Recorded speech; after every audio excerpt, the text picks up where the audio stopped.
Sometimes the rabbis seem to be encouraging bad grammar. We say at the end of the prayers, quote, "Scholars increase peace in the world," as it says, "your sons, banayach, shall learn of God." Don't read the word sons, banayach, read builders, bonayach.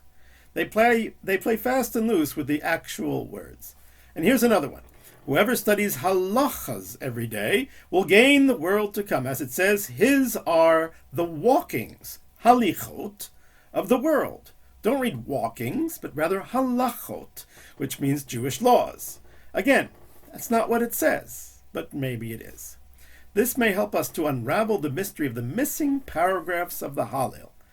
The seventh day of Passover is a holiday, a full holiday. Why aren't we reciting the full Hallel? We skip 2 sections in what is called commonly half Hallel, which is actually 70%. But why say the 70% Hallel? Isn't the splitting of the sea, which the seventh day of Passover commemorates, a big enough miracle to justify saying it all? So the most common reason given is that, well, in the words of the rabbis, God says, "My creations are drowning in the sea. How can you sing a song?" So we are to feel a diminution of our celebration because the Egyptians drowned. Okay. And if you ask why singing the song at the sea would be okay, that's also celebrating. There is a huge difference between a spontaneous outburst of joy at being saved in the moment and the future considered commemoration of the Hallel. In the moment it makes sense, but afterwards it should be diminished. Further, our joy at the perishing of the evildoers is complete, and we shall sing a song. But what the accompanying sadness comes for is the fact that they were evildoers in the first place. But I believe there's a more powerful reason why we omit those 2 paragraphs and recite the 70% Hallel. The great Rabbi Yosef Soloveitchik points out that we omit something at the Seder. The Haggadah is constructed from the verses recited when a Jew brings their first fruits to Jerusalem. They tell a short story in about 5 verses, starting with the Exodus from Egypt, and that is what the Haggadah uses as its basic text. And as I mentioned, there are 5 verses, but in our Haggadah, we don't deal with the last one. Why not? Because the last one talks about God bringing us into the Holy Land, which is not part of the Passover story. The goal of the Exodus was not the land of Israel, but rather it was Mount Sinai. God already told Moses at the burning bush that the reason the Israelites would be redeemed was that they would serve God at that mountain. They would receive the Torah. That's it. Nothing else. But after we receive the Torah, then we can indeed, and we must indeed, go into the land of Israel. A Jewish nation without our spiritual heritage and without our world mission is not the Jewish nation that God wants to rule and to dwell in the land of Israel. The powerful lesson is this: we must always have a divine goal. Life should not be about running away from bad things, but running towards great things. In our personal lives and in our national life, we must see and pursue the highest of goals. So leaving Egypt, escaping the horrible slavery, as important as it was still of questionable importance if we had no worthwhile destination. Even the amazing wonders of the splitting of the sea were not enough to complete that Hallel. Only when we got to Mount Sinai, to the holiday of Shavuot, when we received the Torah, then, and only then, did the Hallel become full. And this explains something that bothered me even more.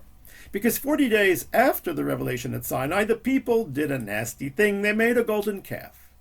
Now, an overlooked part of the consequence was that God told Moses that he wanted to destroy the entire people. Really? Destroy them all? So all of those 10 plagues and that splitting of the sea would have been in vain? Now we know that Moses overturned that evil decree with a similar argument, that the Egyptians would say that God did all of those miracles just to kill them in the desert, and that's unacceptable, and God relented. But still, how could God even suggest such a thing in the first place? Because of our lesson, because Israel cannot just be a nation that's running away from bad things.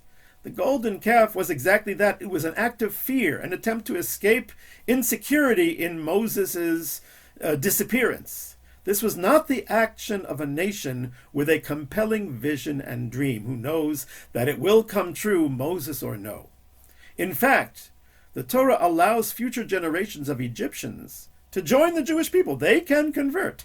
But it does not allow the descendants of the Ammonites and the Moabites, another two nations, to do so. Why not? Why can't they join the Jewish people, says the Torah? Because they did not provide water and food as you passed by, and because they hired Bilam, the famous non-Jewish prophet, to curse you. Question, is that worse than what the Egyptians had done? Hundreds of years of slavery and oppression? Obviously so. But why and how is denying bread and water and having somebody come and curse us worse than the hundreds of years of what the Egyptians did to us? I believe it's because the Egyptians had a superior character trait. They did have a goal. They were the great builders. They had a vision of a grand empire. But what did Ammon and Moab have? Hatred and resentment. All they wanted to do was tear down the things and the people that they didn't like. The Jewish nation must always have God's compelling vision in front of our eyes, as articulated by our prophets. And so too in our personal lives. There's a great philosopher of business, a man by the name of Dan Sullivan, who presents what people call the Dan Sullivan question. It goes like this. If we meet in 3 years, what will have had to happen in your life that will make you satisfied with your progress and your achievements? And you can repeat that question for a 25-year time frame. A very clarifying question which puts goals in the center of our directionality. And Dan Sullivan also tells a very powerful and moving story about his visit to Israel.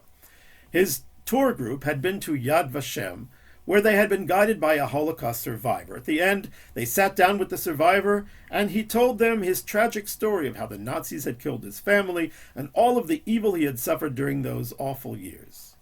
Sullivan was very moved, and he asked him a very direct question. Have you ever thought about revenge? The man slowly smiled and answered gently, I am 90 years old. I have 27 children and descendants, and I live in a country named Israel. That is my revenge. I believe that this is what the rabbis are teaching us in those two places where they play around with the actual words. Peace will be in the world when people stop resenting and hating and start dreaming and building. Your sons, Banayach, must be builders, Bonayach, not destroyers. And as for the quote about the halachos and the halichos, the learning laws and the walking, we can understand this from the act of walking itself. If one takes one step and then stops and stays on that one foot, they can probably hold that pose for a few minutes. But when they continue to walk, striding from foot to foot, they can go on for a very long time and get very far. Notice how the rabbis say that this halachos, halichos thing applies to one who studies halachos every day, not just once in a while to get rid of some guilt.